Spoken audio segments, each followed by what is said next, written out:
Sa ngalan ng Ama at ng Anak at ng Espiritu Santo. Amen.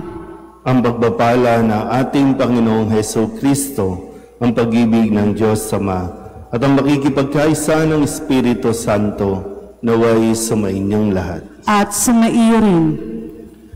Mga kapatid, aminin natin ang ating mga kasalanan upang tayo'y maging marapat gumanap sa banal na pagdiriwang. Inaamin ko sa makapangyarihang Diyos at sa inyo mga kapatid na lubha akong nagkasala sa isip, sa salita at sa gawa at sa aking pagkukulang. Kaya isinasamo ko sa mahal na Birheng Maria, sa lahat ng mga anghel at mga banal, at sa inyo mga kapatid, na ako'y panalangin sa Panginoong ating Diyos. Kaawaan tayo ng makapangyarihang Diyos, patawarin tayo sa ating mga kasalanan at patnubayan tayo sa buhay na walang hanggan. Amen. Panginoon, kaawaan mo kami. Panginoon, kaawaan mo kami. Kristo, kaawaan mo kami. Kristo, kaawaan mo kami. Panginoon, kaawaan mo kami. Panginoon, kaawaan mo kami. Manalangin tayo. Ama naming makapangyarihan, iginawad mo kay San Francisco ang pagkakawangis kay Kristo sa kusang pagpapakarukha at pamumuhay na hamak. Mataluntunawa namin ang kanyang landas upang masundan namin siya at makaisa ka sa maligayang pag-ibig sa pamamagitan ni Jesucristo kasama ng Espiritu Santo magpasawalang hanggan. Amen.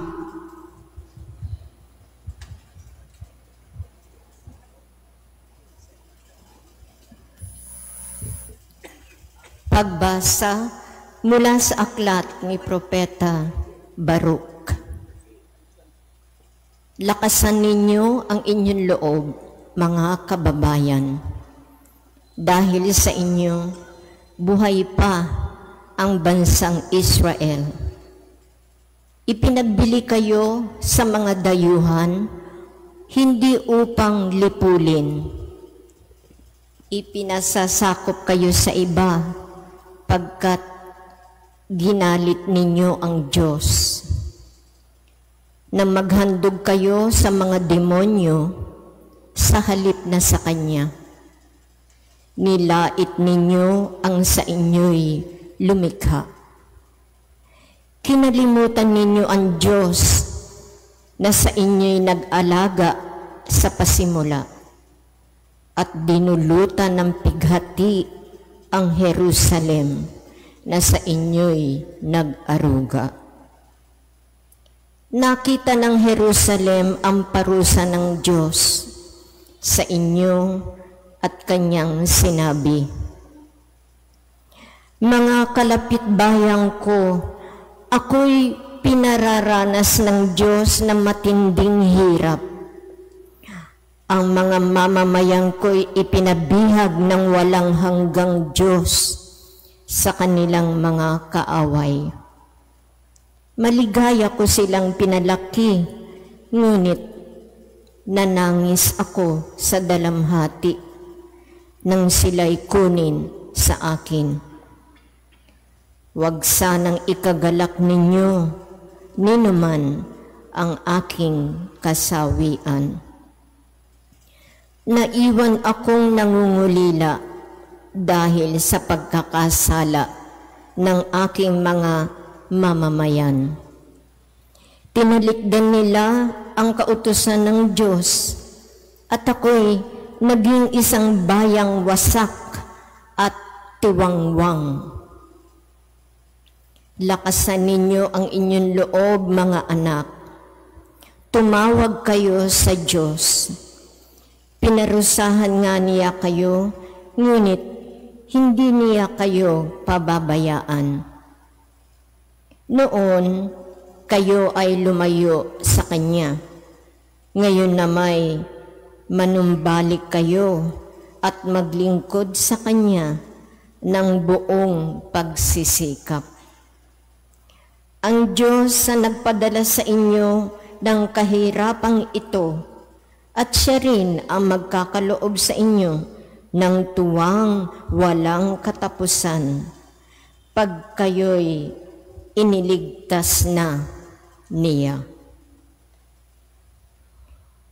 Ang salita ng Diyos. Salamat sa Diyos. Dinirinig ng may kapal ang mga may kailangan. Dinirinig ng may kapal ang mga may kailangan. Kung makita ito ninyong mga dukha, sila ay sasamba sa laki ng tuwa.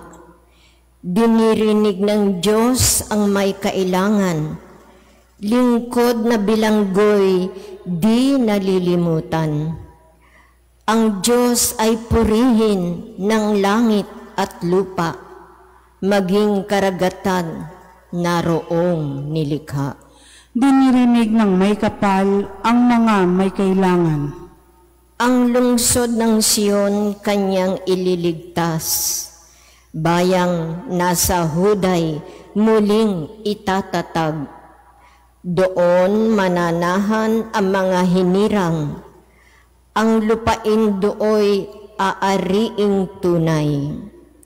Magmamana nito yaong lahi nila, ang pag-ibig sa Diyos ang dooy titira.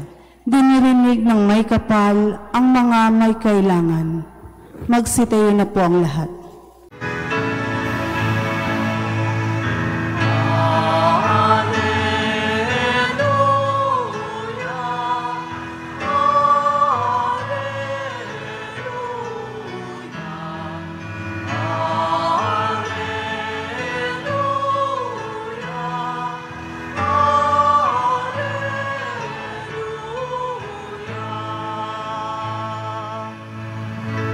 Sa daigdig ay laganap,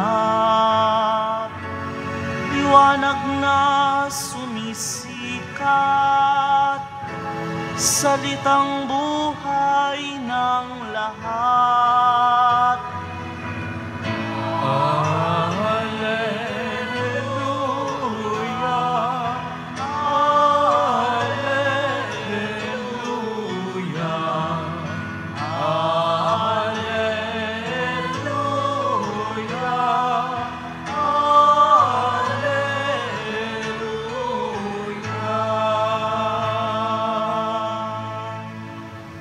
Sumainyo ang Panginoon. At sumaiyo rin. Ang mabuting balita ng Panginoon ayon kay San Lucas. Papuri sa iyo, Panginoon. Noong panahong iyon, bumalik na tuwang-tuwa ang 72.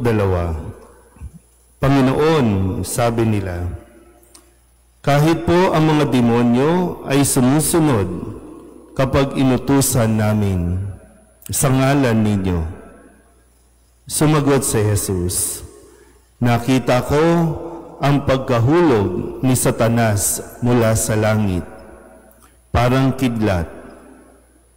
Binigyan ko kayo ng kapangyarihang tumapak sa mga ahas at mga alakdan at yumurak sa kapangyarihan ng kaaway. Walang makapipinsala sa inyo.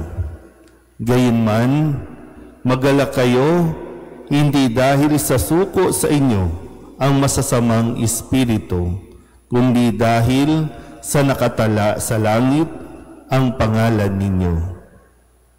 Nang oras ding iyon, si Jesus ay napuspos ng galak ng Espiritu Santo at sinabi niya, pinasasalamatan kita, Ama, Panginoon ng langit at lupa, sapagkat inilihim mo sa marurunong at pantas ang mga bagay na ito at inihayag mo sa mga taong ang kaloob ay tulad ng sa bata.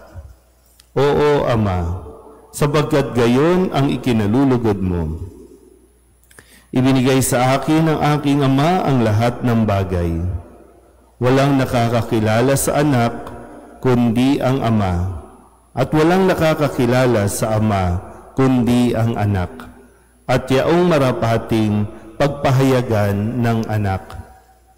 Humarap sa Jesus sa mga alagad at sinabi na di naririnig ng iba, "Mapalad kayo sapagkat nakita ninyo ang inyong nakikita ngayon. Sinasabi ko sa inyo, maraming propeta at mga hari ang nagnasang makakita ng inyong nakikita, ngunit hindi nila nakita. Hinangad din nilang mapakinggan ang inyong naririnig, ngunit hindi nila napakinggan." Ang mabuting balita ng Panginoon. Pinupuri ka namin, Panginoong Hesukristo. Isang magandang umaga po sa inyong lahat. Ngayon po ay Sabado ng ika-26 na linggo ng karaniwang panahon at ating pong ginugunita ang kapistahan ni San Francisco ng Assisi. At nawa sa halimbawa na ipinakita ni San Francisco ay matutunan din natin kung paanong sumunod kay Kristo ng buong kababaang loob at yung pamumuhay sa pinakasimpleng pamamaraan. Nang sa ganun, masigit na magkaroon ng puwang sa ating puso, sa ating buhay, ang mga salita ng ating Panginoong Hesukristo. Atin po munang balikan ang ilan sa mga salita na ibinigay sa atin ni Kristo upang tayo po ay magkaroon ng inspirasyon na magsumikap na makarating sa langit. Noong Lunes, ang sabi po ni Kristo, tandaan ninyo, makikita ninyong bukas ang langit at ang mga anghel ng Diyos ay manhik manaog sa kinaroroonan ng Ama o ng Anak ng Tao. Yung pagdiriwang natin ng Arkanghel Michael, Rafael at Gabriel na muli pinapaalala sa atin na mayroong mga anghel na naglilingkod sa Diyos upang tayo po ay gabayan. Noong Martes, ang sabi naman sa atin, sapagkat naparito ang Anak ng Tao, hindi upang ipahamak ang mga tao, kundi upang iligtas sila. Ito po yung punto na ayaw silang tanggapin sa isang bayan at ninais ng mga alagad na paulanan ng apoy.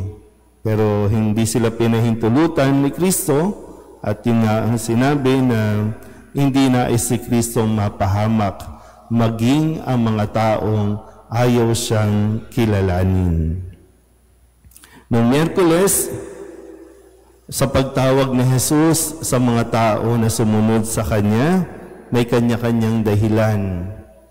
At sinabi ni Kristo, ang sinumang nag-aararo at palaging lumilingon ay hindi karapat-dapat sa paghahari ng Diyos.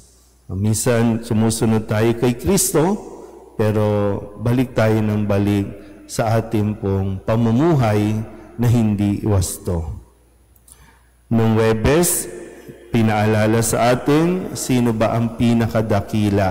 Sa mga naghahangad na kilalanin silang pinakadakila, ang sabi lang sa atin ay ingatan ninyo na huwag mapahamak o hamakin ang isa sa maliliit na ito.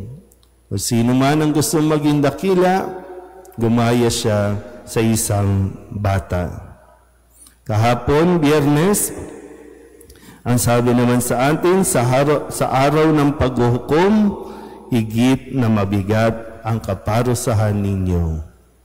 Ito yung sinabing kawawa ka Corazin, Betsaida, dahil hindi sila nagsisi at tumalikod sa kanilang mga kasalanan sa kabila ng napakaraming biyaya na kanilang naranasan mula kay Kristo. At ngayon, Sabado, ang sabi ni Kristo sa atin, magalak kayo, hindi dahil sa suko sa inyo ang masasamang espiritu, kundi dahil sa nakatala sa langit ang pangalan ninyo. Ang mga alagad sa ating ebanghelyo ay tuwang-tuwang nagbalik matapos silang bigyan ng misyon. Sila po ay nagre-report kay Jesus at yung karanasan nila, napakasaya nila kasi sumusuko maging ang mga demonyo kapag binabanggit nilang sa ngalan ni Jesus. Pero ito nga po, magandang mapaalalahanan tayo na maari tayong magtagumpay. Marami tayong achievements, marami tayong ginagawa, marami tayong activities. O pwede tayong maging successful sa ating mga karir. Pero hindi lahat yan ay nagiging daan para tayo o hindi nagbibigay ng kasiguraduhan para tayo makarating sa langit. So lagi pa rin tayo titingin doon sa ito bang ginagawa natin? Ito bang mga tagumpay natin magdadala sa atin sa langit? Kasi baka maraming tayong naririnig na mga gawain, maraming tao ang magagaling. Maraming tao ang kinikilala ng lipunan dahil sa kanilang husay, pero marami din ang hindi kumikilala sa Diyos. Marami din ang ayaw ng magpasakop sa Diyos. Kaya muli, ang sinasabi ni Kristo, ang higit ninyong ikasaya, ang higit ninyong ikatuwa ay yung malaman ninyo na ang inyong mga pangalan ay nakatala doon sa langit. Yun sana yung pagsumikapan natin. Kagaya ng nasabi ko, si San Francisco ng Assisi, nang makilala niya si Kristo, iniwan niya na ang lahat. Maging ang lifestyle o yung kanyang pamumuhay na makamundo, iniwan niya. Maging ang kayamanan niya na dapat ipapamana sa kanya, iniwan niya para lamang mapasa Diyos siya. At yun nga ang nangyari. Kaya nawa, tayo din po, isipin na natin kung tayo ba sa kabila ng ating mga ginagawa, tayo ba ay mapapasok din sa langit? Amen?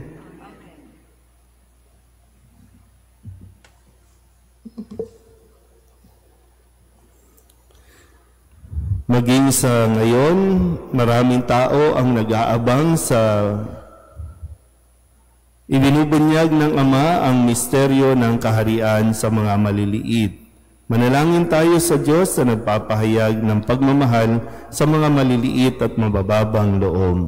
Dalhin natin na may pananalig sa Ama na nasa langit ang lahat ng ating pangangailangan sa Kanyang mapagmahal na kalinga. Ang ating pong itutugon, Panginoon, dinggin mo ang aming panalangin. Panginoon, dinggin mo ang aming panalangin.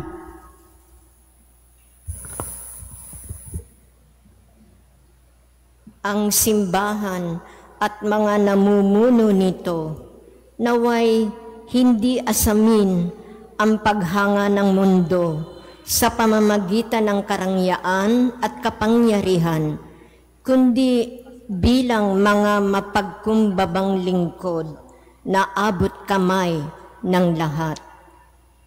Manalangin tayo sa Panginoon. Panginoon, dinggin mo ang aming panalangin. Ang mga may kapangyarihan naway huwag umasa sa puwersa ng armas, bagkus gamitin ang kanilang posisyon sa kabutihan ng lahat. Manalangin tayo sa Panginoon. Panginoon, dinggin mo ang aming panalangin. Ang mga bata naway makilala ang Diyos sa pamamagitan ng ating pagtuturo at halimbawa. Manalangin tayo sa Panginoon. Panginoon, dinggin mo ang aming panalangin.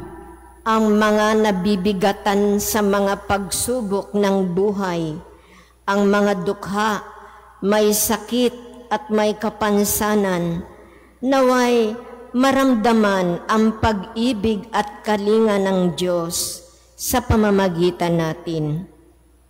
Manalangin tayo sa Panginoon. Panginoon, dinggin mo ang aming panalangin. Ang lahat ng yumao naway masyahan sa walang hanggang kaligayahan ng kaharian ng Diyos. Manalangin tayo sa Panginoon. Panginoon, dinggin mo ang aming panalangin. Idulog din natin sa Panginoon ang ating mga personal na kahilingan at mga panalangin para sa ating mga pamilya. Kasama din ang mga kahilingan ng mga nanonood sa online. Lahat ng mga misang pasasalamat, special na intensyon, agarang paggaling ng mga may sakit at ang lahat ng mga kaluluwa na inihiling na ipagdasal sa misang ito.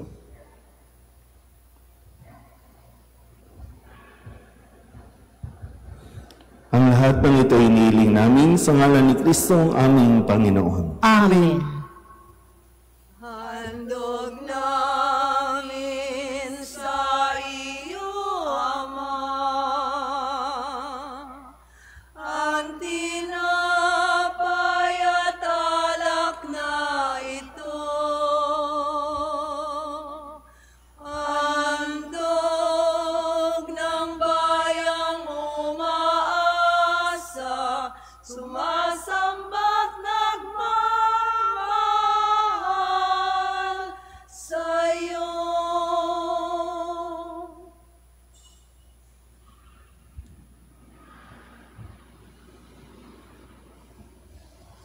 Manalangin kayo mga kapatid upang paghahain natin ay kalugdan ng Diyos Amang makapangyarihan. Tanggapin nawa ng Panginoon itong paghahain sa iyong mga kamay, sa kapurihan niya at karangalan, sa ating kapakinabangan, at sa buong sambayanan niyang banal. Ama naming lumikha, kaming naghahain ngayon ng mga alay ay nakikiusap na kaming marapating makaganap sa pagdiriwang ng nangyari sa krus na niyakap ng buong pag-ibig ni San Francisco sa pamamagitan ni Jesucristo kasama ng Espiritu Santo magpasawalang hanggan. Amen.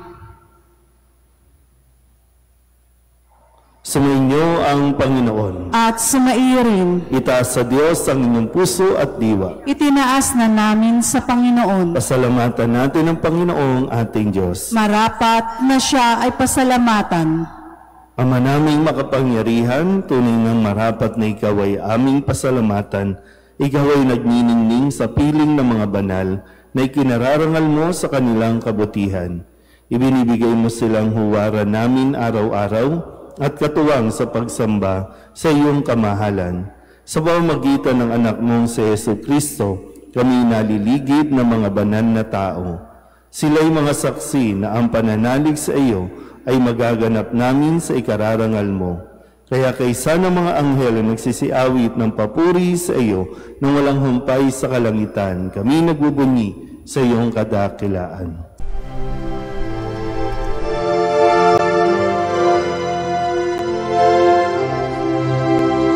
Santo, Santo, Santo, Panginoong Diyos makapangyarihan, napupuno ang langit at lupa ng kalwalhatian mo. Hosana sa kaitaasan, pinagpalang na paririto sa ngalan ng Panginoon. Hosana sa kaitaasan.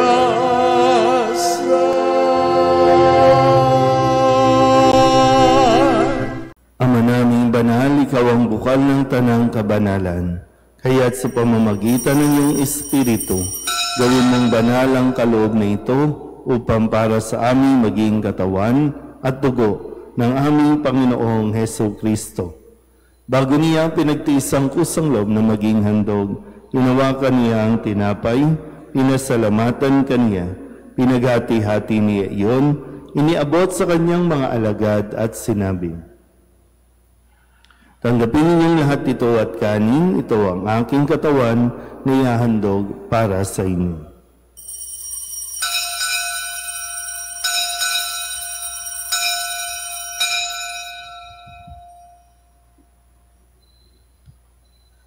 Hindi naman nung matapos ang hapunan, inawakan niya ang kalis, muli kaniyang pinasalamatan. Iniabot niya ang kalis sa kanyang mga alagad at sinabi, "Tanggapin ninyong lahat ito at inumin. Ito ang kalis ng aking dugo, ng bago at walang hanggan tipan. Ang aking dugo na ibubuhos para sa inyo at para sa lahat, sa ikapagpapatawad ng mga kasalanan. Gawin ninyo ito sa pag-alaala sa akin."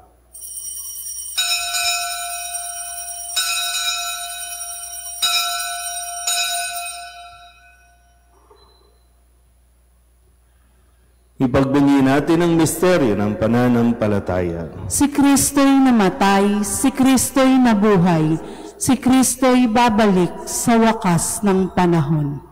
Ama, ginagawa namin ngayon ang pag-alaala sa pagkamatay at muling pagkabuhay ng iyong anak. Kaya tiniaalay namin sa iyo ang tinapay na nagbibigay buhay at ang kalis na nagkakaloob ng kaligtasan. Kami napapasalamat dahil kami iyong minarapat na tumayo sa harap mo para maglingkod sa iyo. Isinasamo namin kami magsasalo-salo sa katawan at dugo ni Kristo ay mabuklod sa pagkakaisa sa pamamagitan ng Espiritu Santo. Ama, lingapin mo ang iyong simbahang laganap sa buong daigdig. Puspusin mo kami sa pag-ibig kay San Leon na aming Papa at ni Jose na aming obispo at ng tanang kaparian. Alalahanin mo rin ang mga kapatid naming nahimlay na may pag-asang sila'y muling mabubuhay, gayon din ang lahat ng mga pumanaw. Kawaan mo sila at patuloyin sa iyong kaliwanagan. Kawaan mo at pagindapating kaming lahat na makasalo sa iyong buhay na walang wakas. Kaysa ng mahal na Birheng Maria na Ina ng Diyos, ng kabiyak ng puso niyang sa San Jose, kaysa ng mga apostol at ng lahat ng mga banal na namuhay dito sa daigdig ng kalugod-lugod sa iyo, may pagdiwang nawa namin ng pagpupuri sa ikararangal mo sa pamamagitan ng iyong anak na aming Panginoong Hesukristo. Sa pamamagitan ni Kristo, kasama niya sa Kanya, ang lahat ng parangal at papuri ay sa iyo, Diyos amang makapangyarihan, kasama ng Espiritu Santo, magpasawalang hanggan.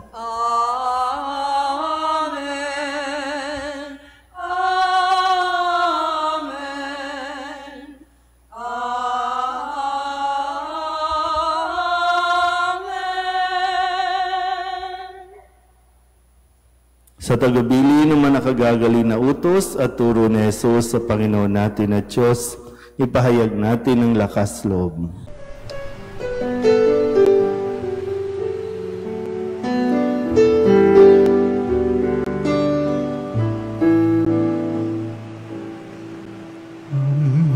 Namin sumasalang ka, sambahin ang ngalan mo, mapasamin ang kaharian mo, sundin ang loob mo, dito sa lupa para ng sa langit. Bigyan mo po kami ngayon ng aming kakanin sa araw-araw at patawarin mo kami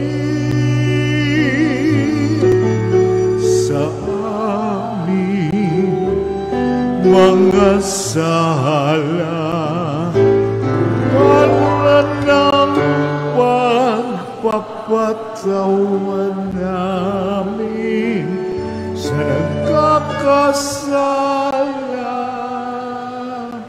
sa amin, at huwag mo kaming ibang dulot sa tukso, at yadya mo kami sa lahat ng masama. Hinihiling namin kami iadya sa lahat ng masama, pagkalooban ng kapayapaan araw-araw, iligtas sa kasalanan at ilayo sa lahat ng kapahamakan, samantalang aming pinananabikan ang dakilang araw ng pagpapahayag ng tagapagligtas namin sa Jesucristo. Sapagkat iyo ang kaharian at ang kapangyarihan at ang kapurihan, magpakailanman. Amen. Panginoong Jesucristo, sinabi mo sa iyong mga apostol, kapayapaan ang iniiwan ko sa inyo, ang aking kapayapaan ang binibigay ko sa inyo. Tunghayan mo ang aming pananampalataya at huwag ang aming mga pagkakasala. Pagkalooban mo kami ng kapayapaan at pagkakaisa ayon sa iyong kalooban, kasama ng Espiritu Santo, magpasawalang hanggan. Amen. Ang kapayapaan ng Panginoon ay laging sumainyo. At sumaiyo rin. Mabigayan po tayo ng kapayapaan sa isa't isa.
Ito ang kordero ng Diyos.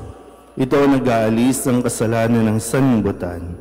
Mapalad ang mga inanyayahan sa kanyang piging. Panginoon, hindi ako karapat-dapat na magpatuloy sa iyo, ngunit sa isang salita mo lamang ay gagaling na ako.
Manalangin tayo.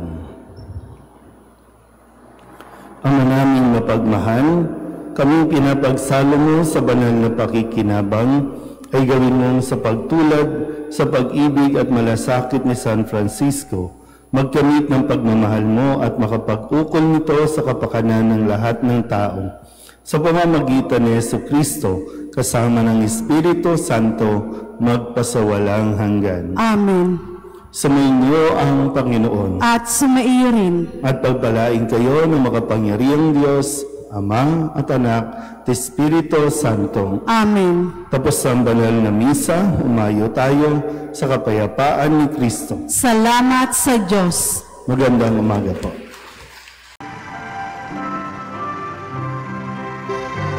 Cristo Padre Jesus Nazareno, sinasamba ka namin, pinipintungo ka namin, aral mo ang aming buhay at kaligtasan. Nuestro Padre Jesus Nazareno, iligtas mo kami sa kasalanan.